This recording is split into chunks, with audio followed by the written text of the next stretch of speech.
ومن يهاجر في سبيل الله يجد في الأرض مراغما كثيرا وسعة ومن يخرج من بيته مهاجرا إلى الله ورسوله ثم يدركه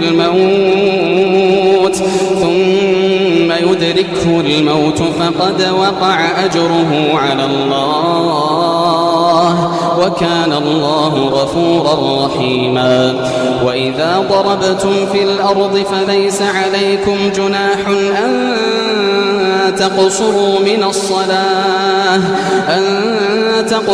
من الصلاة إن خفتم أن يفتنكم الذين كفروا إن الكافرين كانوا لكم عدوا مبينا.